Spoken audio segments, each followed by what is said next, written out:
ஒரு ஆண் வந்து பல பெண்கள் திருமணம் செய்யறது, ஒரு பெண் பல திருமணம் செய்யறது, இதெல்லாம் வந்து விசித்திரமா இருக்கும். நம்மளுக்கு வந்து தண்டனைக்குரிய குற்றமா அப்படிலாம் நம்ம நினைச்சிருப்போம். இதுல வந்து ஒரு வித்தியாசமான ஒரு நிகழ்வு நடந்திருக்கு. என்னன்னா, ஒரு பெண் வந்து 2 ஆண்களை திருமணம் செஞ்சிருக்கா. நடந்திருக்குன்னா இமாச்சல் பிரதேசத்துல ஹேட்டிங்கிற பழங்குடியினத்துல இந்த நிகழ்வு வந்து நடந்திருக்கு. பழங்குடியினம்ங்கிறதுனால பழங்குடியினம்னா காட்டுல இருப்பாங்கன்னு இல்ல, அவங்க அந்த பசங்க வந்து 2 பேருமே படிச்சு நல்லா வெளிநாட்டுல வேலை செய்யறாங்க. இந்த மாதிரி ஒரே பெண்ணை திருமணம் செய்ய முடிவு பண்ணியிருக்காங்க. இது 3 பேரும் சம்மதத்தோட தான் இந்த திருமணம் செஞ்சிருக்காங்களா. எப்படின்னா, ஒரு பெண் வந்து ஒரே குடும்பத்தை சேர்ந்த 2 ஆணை வந்து அண்ணன் சகோதரர்களை திருமணம் செய்துக்கலாமா. அப்படி ஒரே குடும்பத்தை சேர்ந்த 2 ஆண்களை திருமணம் செய்யும்போது அந்த வீடு சொத்து பத்து இதெல்லாம் பிரியாம ஒரே ஆள்கிட்ட இருக்கும். அப்படி இல்லாத அந்த ஆண்களுக்கு வந்து பொறுப்பு இருக்கும். அப்படிங்கிற வரமுறை வந்து அந்த பழங்குடியின கலாச்சாரத்துல இருக்கான், பழங்காலமா இருந்து வருதான். அதனால அந்த ஊரே சேர்ந்து வெகு விமரிசையா அந்த குடும்ப கல்யாணத்தை செஞ்சுட்டு இருந்திருக்காங்க. மணமக்கள்ல கேட்கும் பொழுது நாங்க 3 பேரும் முழு சம்மதத்தோட தான் இந்த திருமணத்தை செஞ்சுக்கிறோம். இதை உலகம் ஃபுல்லா தெரியப்படுத்தணும் அப்படிங்கிறதுக்காக தான் பிரபலமா செய்யறோம் அப்படின்னு சொல்லியிருக்காங்க.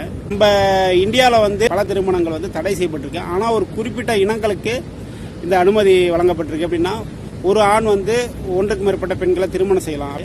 அதே மாதிரி ஒரு பெண் வந்து பல ஆண்களை திருமணம் செய்யலாம் அப்படிங்கிறது ஒரு சில இனக்குழுக்களுக்கு வந்து அனுமதிக்கப்பட்டிருக்கு. இது இந்த கான்ஸ்டிடியூஷன்ல தான் இருக்கு அப்படின்னு சொல்றாங்க. அப்படிங்கும்போது இந்த ஹெட்டி இனத்துக்கு மட்டும் இந்த அனுமதி இருக்கு. இந்த முறை பாத்தீங்கன்னா, ஒரு பெண் வந்து பல ஆண்களை, அதாவது ஒன்றுக்கு மேற்பட்ட ஆண்களை திருமணம் செய்யறது வந்து பாலி என்ட்ரி முறை அப்படின்னு சொல்றாங்க. ஒவ்வொரு இனக்குழுக்களுக்கும் ஒவ்வொரு கலாச்சாரம் பண்பாடு ஒன்று இருக்கு.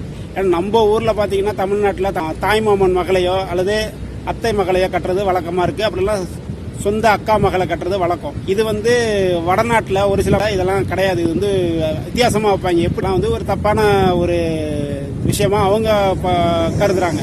ஆனா நம்ம ஊர்ல இது வந்து சாதாரண விஷயம். அதே மாதிரி அந்த இனத்துல வந்து இது ஒரு சாதாரண விஷயம். மனைவிட இருக்கனால சண்டை கடை வராது அப்படிங்கிற மாதிரி அவங்க இது சொல்றாங்க. பார்க்கும்பொழுது இதெல்லாம் பழங்காலமா இருந்து வரதான். நம்மளுக்கு முதல் முறை பார்க்கும்போது இது வித்தியாசமா இருக்கு. பாய்.